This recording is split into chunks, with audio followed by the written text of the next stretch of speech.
I turned 50 on a Tuesday. Name's Sean. I'm a logistics manager for a mid-sized freight company and have been for the past 18 years.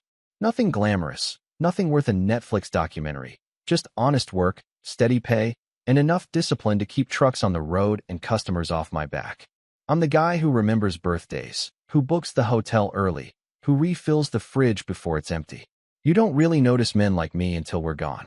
Or maybe, you don't notice us even then. I woke up that morning expecting something. Not a parade or confetti. I'm not that delusional. Just a gesture. Some burnt toast with "Happy Birthday, Dad" written in strawberry jam. A hug. A card. Even a lame, last-minute mug from a gas station would have done. Something to show they remembered I was still here. Still trying. Still holding the line. But the house was empty. Quiet in that eerie, unnatural way, like a hotel room right after checkout. Our golden retriever, Milo, didn't even bark. He was gone too. No note. No balloons. No pancakes. Not even the scent of shampoo lingering in the hallway. Just silence. Sunlight pouring into the kitchen like it didn't give a damn, and the mocking blinking of the microwave clock. 7:13 a.m.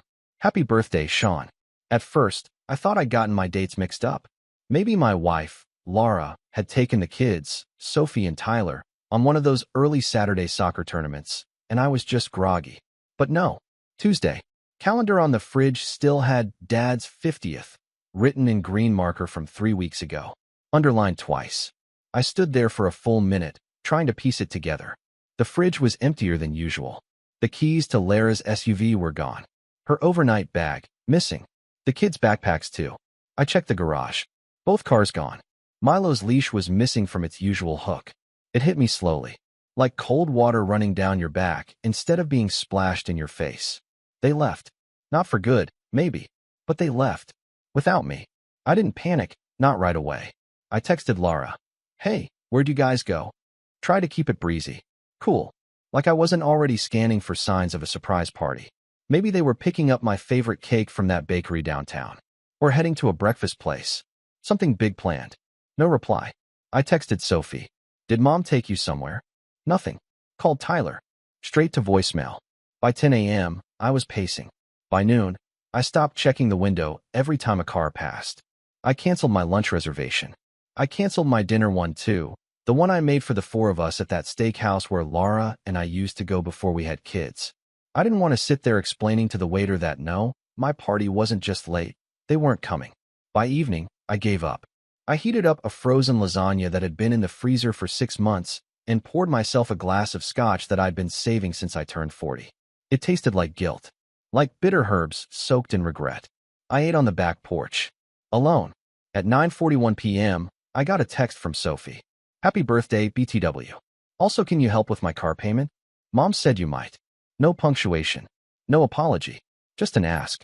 Like I was the family ATM, not the man who had quietly paid for her first semester of college when her scholarship didn't cover everything. Not the man who sat through 6 hours of high school theater because she played townsperson number 4 in our town and forgot half her lines.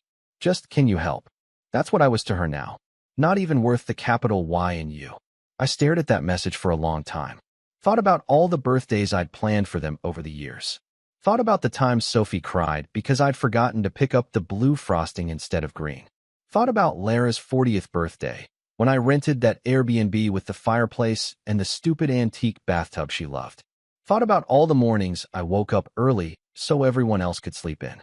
And now, on my day, I woke up to a note-less house and a text asking for money. I typed one word back. No. No explanation. No exclamation. Just a period at the end like a quiet door shutting. Then I stood up, walked inside, and opened my banking app. I stared at our joint account. All these years, we kept it together. One pot. One shared pool. I always believed in transparency and trust. But now, trust felt like a joke. Like something I'd been playing alone. I transferred everything, every last dollar, out of the joint account and into my personal savings. One account I never touched, never even mentioned. It wasn't even hidden. Just forgotten. Until now. The moment I hit confirm, I didn't feel triumphant. I didn't feel angry. I just felt awake. Like I'd been sleepwalking through my own life, and suddenly someone turned the lights on. 2 days passed. No calls. No return home. No sorry. We had to leave early. Or it was supposed to be a surprise. Nothing. Just radio silence from the people I thought I mattered to. Until Friday morning. At 7:42 a.m., I was in the kitchen pouring myself coffee when I heard the knock. 3 sharp raps on the door. I opened it to find 2 police officers standing there. One of them asked, "Sir, are you Sean?" I nodded, heart beginning to pound. "We received a missing person report. Your wife and children said you've disappeared. Are you all right?" And just like that, my birthday silence exploded into chaos. But that wasn't even the part that got me. What got me was what they said next. And that is where everything started to unravel. The younger officer was the first to speak. "Your wife filed a missing person report. She said you left in distress, that you might have harmed yourself." I blinked. "What?" "She said you didn't come home for 2 nights, that you emptied your accounts, sent a strange message to your daughter, and haven't answered your phone." I let out a bitter laugh. "I haven't answered because nobody called. I haven't left. I've been here the whole time. At home. In my own house. Alone." The older officer squinted. "So you're not in any danger?" "Only from being completely taken for granted. They asked to come inside, so I let them in. I showed them the security camera feed from the doorbell app. No activity except a couple Amazon packages. I showed them the texts, the bank transfer, my ID, my coffee mug with world's okayest dad on it. Every detail screamed normal, except for the part where my own family pretended I vanished into thin air." The cops exchanged a glance. One of them cleared his throat. "I'm sorry to ask, but has there been any history of conflict at home?" I shrugged. "Not the screaming kind. Just years of quiet erosion. You know what I mean." They didn't answer. Just nodded, made a few notes, and left after asking me to call Laura and let her know I was okay. I told them I'd think about it. I didn't. What I did instead was open a cold can of ginger ale, sit on the couch, and stare at the TV without turning it on. That was the day something cracked. Not snapped. Cracked. Quietly. Like a frozen lake under pressure. See, if this had just been about a forgotten birthday, I could have brushed it off. Chalked it up to bad timing, miscommunication, a fluke. But they reported me missing. As if I was the unstable one. As if I'd just wandered off into the woods barefoot, muttering to myself. And not because they were worried, either. No, this was about money. I could see it plain as day now. The missing report? That was insurance. Paper trail. A setup. Maybe they thought I'd had some kind of breakdown, and they'd be entitled to access the funds if I was legally unfit. Maybe they were trying to freeze my accounts. Maybe Laura was already talking to a lawyer. And Sophie's text? A test. A baited line. The fact that I said no probably startled them more than anything. Because I never said no. Not to Laura. Not to Sophie. Not to Tyler.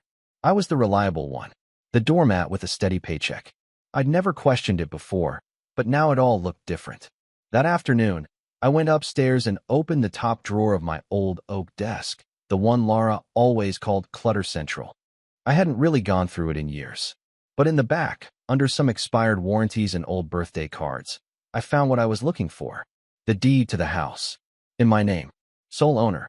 See, Laura and I bought this place when we were just starting out. I was the one with decent credit and savings. She'd just left grad school with loans. We always talked about putting her name on the deed, but we never did. Not out of malice, just because life got busy. She trusted me. I trusted her. Or so I thought. The next drawer down held a file labeled Estate Planning. Inside, the trust I'd set up after my dad passed. 2 rental properties he'd left me. A brokerage account I'd barely touched. The kids were named as contingent beneficiaries, but everything else was in my name. Laura had never shown much interest in the details. I guess it was easier to assume I'd always be around to keep the lights on. The following morning, Saturday, they finally came back. I was sipping coffee on the porch when I heard the tires crunching the driveway. Laura stepped out first, sunglasses on, looking exhausted but not nearly as upset as someone should have been after reporting their husband missing. Sophie trailed behind, earbuds in, scrolling on her phone. Tyler was the last one out, glancing up at me with that awkward half-smile teenage boys use when they don't know whose side to be on. I didn't move, didn't wave, just sipped. Laura walked up to me with that practiced calm she used to use on the kids when they were toddlers. "Sean, we need to talk." I motioned to the chairs beside me. "Go ahead." She sat down, crossed her legs. Sophie stayed by the car, pretending not to listen.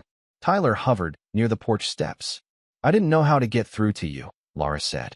You've been so distant lately. Distant? I echoed. Because I didn't respond to one text? After being ignored on my birthday? She sighed. We didn't mean for it to happen that way. The getaway was planned weeks ago. I told you about it. You said you were thinking about a weekend with your sister. I cut in. Never said it was booked. Never said it was the same day as my 50th birthday. She faltered. We thought you needed space. I gave a humorless laugh. You thought I needed space, so you left without telling me and called the cops 2 days later? Now she got defensive. You drained the account, Sean. What were we supposed to think? That maybe I finally decided to stop being your backup plan. Silence. Thick and stretching. Then Sophie chimed in from behind her sunglasses. It's not that deep, Dad. You're being dramatic. I turned to her, blood rising. You texted me for money before even saying happy birthday. I did say happy birthday, she snapped. You tacked it on to the same message where you asked for money. Laura stepped in. Okay, enough. Let's not do this here. Why not? You brought it here. Another pause. Tyler looked down at his shoes. I didn't file the report to hurt you, Laura said finally. I was worried. Genuinely. I just stared at her. And the part where you tried to access the joint account? Was that out of worry too? That stopped her cold. You forget, I said quietly. I still get notifications. Her jaw tensed. And then it came. The first crack in her perfect composure. I needed to pay for the cabin, Sean. You disappearing like that. I didn't know if you were coming back. I never left. Emotionally. You did, she said sharply. And there it was. The emotional guilt trip. The narrative flip. Suddenly, I was the problem. Suddenly my reaction to being abandoned, ignored, and used was the issue. But I wasn't falling for it this time. Laura, I said calmly. This isn't working anymore. You see me as a wallet. Sophie sees me as a vending machine. Tyler doesn't even speak unless prompted. I've spent 20 years making sure this family had everything it needed. And on the one day I asked for nothing, you all vanished. She didn't answer. Sophie rolled her eyes and turned away. Tyler looked like he wanted to crawl into the porch railing and disappear. I'm not mad, I continued. I'm done pretending this is okay. And then Laura said something I will never forget. You're being selfish. That word hit me like a slap. After all the years of early mornings, of driving carpools, fixing leaking faucets, shoveling snow at 5 a.m., tutoring math I barely remembered, doing overtime to afford vacations that nobody thanked me for. Selfish. She got up and stormed inside. Sophie followed, muttering something under her breath. Tyler hesitated, then went in too. I sat there for a long time. The wind picked up. The trees rustled. Somewhere in the distance, a lawnmower kicked on. That was the moment the crack in the ice spread across the lake. That was when I stopped hoping things would go back to normal. Because normal was the problem. That was when I decided I wasn't going to fix this. I was going to end it. But not the way they thought. Not with yelling. Not with threats. No. With precision. With planning. Because if they wanted to pretend I was gone, I'd show them what it really meant to lose me. And that was just the beginning. When the door slammed behind them, I didn't flinch. I just sat there, holding my coffee like it was some kind of anchor in the rising storm. That word kept echoing in my head like an annoying ringtone I couldn't shut off. Selfish. It was almost laughable. After everything I'd done, all the compromises, all the sacrifices, that was the label I walked away with. It was the kind of accusation you expect from someone who has no idea what it cost you to keep them warm, fed, and safe for decades. Or maybe they knew, and just didn't care. That night, I slept in the guest room. Not out of spite. Out of instinct. Something in me had shifted. I didn't want to be near her. I didn't want to smell her perfume on the pillow or hear the sound of her setting her phone on the charger like it was any other night. It wasn't. I woke up at 4:47 a.m. No alarm. Just my body, wired from years of routine. I got up, showered, dressed, and walked out the door before anyone else stirred. I didn't leave a note. Didn't say goodbye. Let them wonder. I drove until the city was behind me and the air felt different. Ended up at a diner off Route 12. One of those places where the waitresses call you honey, and the coffee is always a little burnt but never empty. The waitress, Marlene, according to the badge, looked at me like she'd seen 100 versions of me before. Bad night? She asked as she poured. Bad decade. She chuckled and topped off the cup. You want the sorry you're alive breakfast or the midlife crisis special? First one comes with toast. Second one comes with pie. Give me the toast, I said. Not ready for the pie just yet.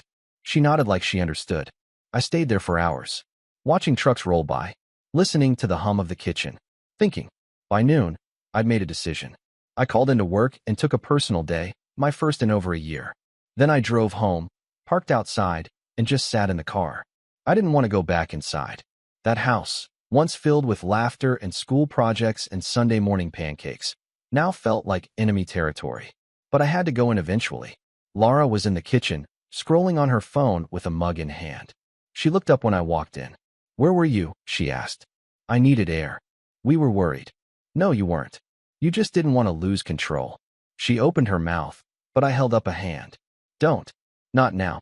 And then I went upstairs, grabbed a duffel bag, and packed it with just enough to get by.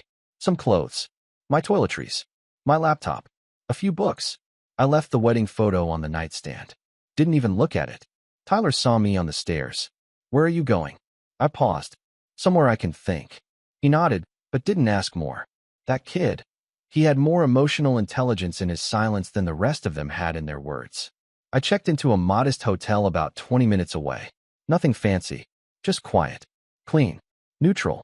The bed was too soft and the water pressure wasn't great, but I slept like a man who hadn't rested in years. The next few weeks were the strangest mix of grief and relief I've ever felt. Grief for the life I thought I had. Relief that I no longer had to pretend it was working. I didn't ghost them. I stayed in touch, briefly, businesslike. Laura texted to ask about the mortgage. I told her it was still being paid. Sophie messaged me a passive-aggressive, "Hope you are okay," followed by another request for $300 just until Friday. I ignored it. Tyler called once. We talked for 5 minutes. Mostly silence, but it meant more than anything the others said. Work became my sanctuary. I threw myself into projects I'd been putting off, reconnected with old colleagues, even started mentoring a new hire named Marcus who reminded me of a younger, more optimistic me. He asked a lot of questions. I didn't mind. For once, someone actually wanted to hear what I had to say. One Friday, about a month after I left, my boss pulled me into his office. I heard you've been staying late, he said. Everything okay? I gave a non-committal shrug. He studied me for a moment. There's a regional director position opening up in 3 months. You'd have to relocate, but it's a big step up. That was the first time in a while I felt something flicker in my chest. Possibility. I told him I'd think about it. Outside of work, I started rebuilding the version of myself I'd shelved for the past 20 years. Joined a gym. Not because I wanted abs. I'm 50, not delusional, but because I wanted to feel strong again. I started journaling at night. Nothing fancy, just thoughts. Questions. Bits of clarity. Like this one. Maybe being needed isn't the same as being loved. I thought about that a lot. Weekends, I drive. No destination. Just me, a thermos of coffee, and the road. I found this little lake about 40 minutes out, hidden behind some trees, completely unmarked. I started bringing a folding chair and a book. Sometimes I'd just sit there, listening to the water. For the first time in decades, I wasn't on anyone's schedule. Wasn't reacting to someone else's drama. One Saturday, I ran into Marlene again, the diner waitress. She remembered my order. We ended up talking for over an hour. You look lighter, she said. I think I finally exhaled. She smiled. About time. Back at the hotel, the staff started greeting me by name. Not like a guest, like a regular. It was weird, but oddly comforting. Like I was slowly forming a new version of home, brick by quiet brick. Then came the kicker. One night, while sorting through old emails, I stumbled across a PDF Laura had forwarded me last year. Some family trust paperwork I hadn't looked at closely. I opened it and nearly choked. She'd changed the emergency contact to her brother without telling me. That wasn't the part that got me. The part that did? She'd listed him as a financial advisor on a few of our joint investments. And I hadn't noticed. I dug deeper. Checked the shared Google Drive we used. Found folders I'd never seen. One marked Summer Planning. Inside were notes between Laura and Sophie, plans to renovate the kitchen, take a trip to Italy, even lease a new SUV. All under the assumption that I'd be funding it. There was even a spreadsheet with my name in the header, Dad Budget 2025. No mention of asking me. No mention of including me. Just line items with dollar signs and the casual entitlement of people who believe the ATM never runs out. That was when the anger came back. Not hot and wild, cold and focused. Like a scalpel. I realized then that I hadn't just been excluded emotionally. I'd been phased out. Slowly. Systematically. They had built an entire parallel life with my money and none of my input. And I'd let it happen. Because I thought that's what being a good husband, a good father, meant. Providing. Absorbing. Enduring. No more. That night, I made a list. Not of revenge. Of clarity. Things I would no longer do. I would not fund people who didn't respect me. I would not return to a house that felt more like a contract than a home. I would not answer texts that only came with dollar signs attached. I would not apologize for walking away from a life that suffocated me in silence. And then I made a second list. Things I would do. Accept the promotion. Move. Change the deed and trust documents. Write a will. A real one, not the one Laura knew about. Start over. I didn't know exactly how yet, but I knew when. Soon. Because while they were planning their Italian vacation with my money, I was planning something else entirely, and they'd never see it coming. The Sunday after I finished those two lists, I drove back out to the lake. This time, I didn't bring a book. I brought a pen and a notebook, the thick kind with the black leather cover and college-ruled pages. I opened to the first clean page and wrote one word at the top. Setup. Not revenge. Not spite. Just setup. A repositioning. A quiet reset. Not because I wanted to destroy them. That was never the plan. I didn't want flames and explosions. I wanted clarity, control, truth, and a clean exit. Because the more I thought about it, the more I realized this wasn't about getting even. This was about getting free. The first step was the house. Technically, it was mine. Legally. Fully. My name was on the deed, and Lara's wasn't. She never pushed to change that, and I never thought I needed to. Until I realized what kind of power it gave me now. I called a real estate attorney, someone I'd worked with once, years ago, during my father's estate case. Her name was Clarice, and she remembered me right away. Mr. Boyd, it's been a while. Too long, I said. I have a question about the house. She walked me through my options, and what I learned was eye-opening. Because the deed is solely in your name, Clarice said, you can rent, sell, or transfer ownership without needing spousal consent. If there's a mortgage, the lender may require certain steps, but as the owner of record, you hold the cards. I let that sink in. And if I wanted to move things into a trust? Even better, she said. If you establish a trust and transfer the property into it, you gain an extra layer of protection.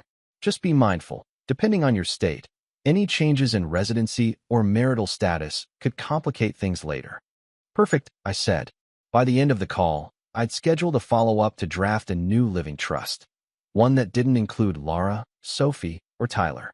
Not out of punishment, but because I needed to draw the line between us and me. Step 1, underway. Step 2 was work. I told my boss I'd take the promotion. Are you sure? He asked. It's a big shift. New city. New staff. I'm sure, I said.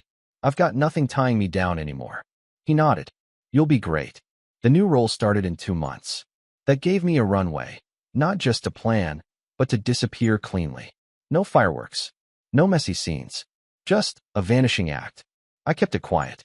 Didn't tell Laura. Didn't even tell my kids. As far as they knew, I was still figuring things out. Living out of a hotel. Playing the lost husband. The confused dad. Let them believe it. That illusion gave me the breathing room I needed. Step 3, finances. This was the tricky part. Laura still had access to a few joint accounts, mostly the ones we used for household expenses. I didn't want to trigger alarms by freezing or draining them all at once. That would be too obvious, too suspicious. So instead, I did it slowly, patiently. Week by week, I redirected auto deposits to new accounts. I moved small chunks of savings, nothing flashy, just enough to gradually consolidate. I closed old cards, opened new ones, changed passwords, shifted insurance beneficiaries. All legal, all above board. I wasn't hiding anything. I was protecting everything. From people who clearly thought I owed them access by default. One day, I logged into our family cloud drive and downloaded every document Laura had ever uploaded. Tax records, car titles, receipts, birth certificates. I made copies, stored them on a flash drive, and tucked it into the bottom of my suitcase. The digital trail was cleaned up. Backup secure. Everything Laura thought she controlled, I now had a full mirror of. Step 4, allies. This was unexpected. One afternoon, I ran into Tyler at the grocery store. He looked surprised to see me. "You're still in town?" he asked, voice low. "For now." He hesitated, then said, "Can we talk?" We walked to a nearby bench outside the store.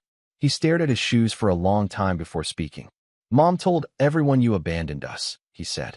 "Said you were having a breakdown. That you didn't want us anymore." I looked at him. "And do you believe that?"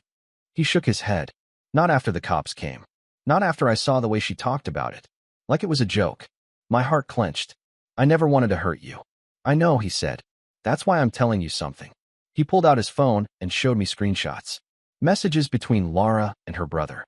Conversations about contingency plans, reassignment of assets, and full access by June. My stomach turned. "You got these how?" I asked. "I used the old iPad," Tyler said. "It's still synced to her phone. She never unlinked it." I couldn't believe it. Or maybe I could. "I've been reading stuff for weeks," he added. "They think you're gonna cave. That you'll come back, apologize, and just hand it all over." I closed my eyes. "No, not this time." Tyler looked up. "Can I come with you?" The question hit me like a wave. I hadn't expected that. Not from him. "I'm not going far," I said gently. "But why?" "Because you listen," he said. "Because you don't pretend." I nodded. "We'll figure something out." And just like that, I had an ally. Not just in the plan, but in the family I thought I'd lost completely. Step 5, the final push. Once the trust was finalized and the real estate paperwork complete, I made the quietest power move of all. I listed the house for sale. I didn't put a sign on the lawn. I didn't use a traditional agency. I used a private real estate broker, someone who specialized in off-market transactions for high-net-worth individuals. Everything was confidential. The broker knew a buyer, a developer looking for family homes in established neighborhoods. The offer came in above asking. All I had to do was accept. I gave Laura notice, via email, that the house was being sold. I attached a formal 60-day notice of intent to vacate. I cited the deed, the sole ownership, and the legal right to transfer. I gave her a clear move-out date. I expected an explosion. What I got was silence. For 5 days, nothing. Then came the email. "Sean, are you serious? You're selling our home without even talking to me? The kids grew up here. What happened to you?" "Laura." I didn't reply, because what had happened to me? I'd woken up. Finally. And the next email she got was from my attorney, Clarice. Formal. Cold. Legal. Step 6, the reveal. This wasn't going to be loud. No public scene. No family dinner turned dramatic speech. Just actions. A slow unraveling of the illusion they had all built. The one where I was a passive provider, a faceless function. The date of the move came. I didn't help them pack. Didn't offer a truck. Just sent one final message to the family group chat. "House closes Friday. Utilities off by 6 p.m. Please make arrangements." Sophie sent 3 messages in a row. The first was disbelief. The second, outrage. The third, a last-minute ask for money, just to cover gas. I didn't respond. Tyler texted me directly. "They're freaking out. I'll stay at Uncle Jared's for now. Just tell me when you're ready." I smiled at that. Because I was close. Very close. Just one last thread to pull. One final knot to tighten. And then they'd understand. I didn't disappear. I just stopped carrying everyone else's weight. And they never learned how to stand on their own. But the final piece, the one that would leave them speechless, was still to come. Because when the dust settled, they'd realize they hadn't just lost a house. They'd lost their safety net. Their plan B. Their fallback. And by the time they reached out again, not with apologies, but with desperation, I'd already be gone. The final piece clicked into place on a quiet Thursday morning, the kind that smells like rain and old decisions. I was standing in the new apartment I'd leased under my name in the next city over. 2 bedrooms, exposed brick, top-floor corner unit. Nothing extravagant, but it was mine. No scented candles I didn't pick. No throw pillows with passive-aggressive embroidery. Just clean space and silence I chose. I was sipping black coffee, staring out the window at the skyline, when the email came in. Subject, final closing documents. It was from Clarice. Attached were the final signatures from the buyer, the title transfer, the bank wire confirmation. It was done. The house was no longer mine, which meant it was no longer theirs either. I took a deep breath and closed the laptop. That chapter? Over. The fallout came faster than I expected. The first wave hit 2 days later. It started with a text from Sophie. "What the hell, Dad? You sold the house. Where are we supposed to go? I didn't answer. 2 hours later, another one. This is insane. You need to fix this. Mom is losing it. And then, like clockwork, Laura called. I let it ring. Voicemail. A few minutes later, my inbox lit up with a long, multi-paragraph message. Sean, I can't believe what you've done. This is beyond selfish. You left us homeless. We had plans. Sophie's semester starts soon. Tyler has nowhere to go. How could you just vanish? This isn't the man I married. You used to be dependable, responsible, a provider. You've destroyed everything. I'm meeting with a lawyer. You'll be hearing from me. I didn't even blink. Instead, I forwarded the email to Clarice. 5 minutes later, she responded. Already prepared. Let her try. Laura did try. She lawyered up. Send a letter through counsel claiming emotional distress, marital abandonment, and a wrongful sale of shared property. They demanded a reversal of the transaction and full spousal support, despite the fact that we'd never legally merged assets beyond the accounts I had already drained. Clarice crafted the perfect response. Every document, every transfer, every timestamp, all legal, all documented. The paper trail was airtight. Laura had never requested her name be added to the deed. The accounts in question had been in my name. The house, paid off from my father's inheritance, gifted solely to me. There was nothing for her to take, except, maybe, a long look in the mirror. The letter we sent back was polite, unemotional. Per the terms of ownership, no marital assets were inappropriately transferred or sold. Any further legal action will be considered harassment and responded to accordingly. After that, the legal threats stopped. But the messages? Oh, they kept coming. From Sophie, can you please just help with 1 month's rent? I can't crash with Mom forever. She's driving me nuts. From Laura, I know things got messy, but don't you think we owe it to the kids to be civil? Maybe meet for lunch? Talk. From Tyler, I told Mom I'm moving in with you. She flipped out, said you're unstable and vindictive. I told her to look in the mirror. Tyler moved in the following week. He brought a single suitcase and a backpack. We didn't talk much that first night. We just ordered pizza and watched The Matrix. When the final credits rolled, he looked at me and said, "Thanks for choosing yourself, Dad." That sentence hit harder than any courtroom argument. As weeks turned into months, I began settling into my new life. The promotion came through. The title on my door now read, Regional Director of Logistics, Western Division. The office was sleek, the staff sharp, the hours flexible. I hired Marcus, the guy I'd been mentoring, as my second in command. He handled the chaos with that wide-eyed eagerness I used to have in my 30s. On my lunch breaks, I walked the city parks. Sometimes I brought my journal. Sometimes I just watched people pass by, wondering how many of them were sleepwalking through lives they didn't choose. I wasn't. Not anymore. One evening, while checking my mail, I found a cream-colored envelope wedged between the flyers and bills. No return address. Inside was a handwritten letter. Dad, I've been doing some thinking. At first, I was angry. Not just at you, but at everything. I thought I deserved more, money, help, attention. But you were right. I took you for granted. I remember all the rides to practice, all the late-night study sessions, the birthday parties you planned. I don't think I ever really saw you. Not until you left. I'm sorry. I don't expect anything from you. I just wanted to say it. Thank you for everything. Sophie. I read it twice, folded it carefully, slid it into the drawer next to my journal. I didn't text back right away. I let the silence speak for once. As for Laura, the last I heard, she moved into her sister's guest house.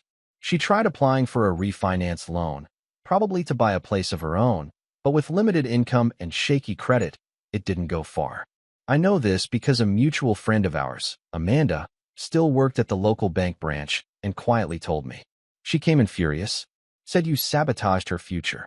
I didn't say anything, but I thought, he finally stopped paying for your mistakes. That was all I needed to hear. Tyler enrolled in community college nearby. He picked up a part-time job at a bookstore downtown. Sometimes we talked late into the night, about life, about trust, about the kind of man he wanted to be. He asked questions I never expected. Deep ones. Honest ones. One night, he said, "Do you think people ever really change?" I looked at him and said, "Only when losing something finally hurts more than keeping it." He nodded. "I think Mom's still blaming everyone but herself." "Some people never stop playing the victim," I said, "even when they're holding the knife." There was no dramatic courtroom scene. No viral video. No Facebook post with 1,000 shares. Just the quiet, methodical crumbling of entitlement when it no longer had a host to feed from. And me? I didn't just walk away from them. I walked toward something else. Something better. Peace. Clarity. And for the first time in decades, self-respect. I didn't get revenge in the form of screaming matches or social humiliation. I got it by removing myself from a system that expected me to burn so they could stay warm. I stopped being the hero of someone else's story and became the author of my own. 1 year to the day after my 50th birthday, I woke up in my new apartment. No balloons, no cake, no noise, just a quiet knock at the door. It was Tyler, holding a cup holder with 2 coffees and a bag of warm breakfast sandwiches. He handed me one and said, "Happy birthday, old man." I laughed. "Thanks, kid." We sat on the balcony, eating in comfortable silence. The sky was a soft shade of gray-blue. And for the first time in my life, I felt no weight on my shoulders. No performance. No invisible scoreboard. Just me. Alive. Free. And finally whole. Because sometimes the greatest revenge isn't what you take from them. It's what you give back to yourself.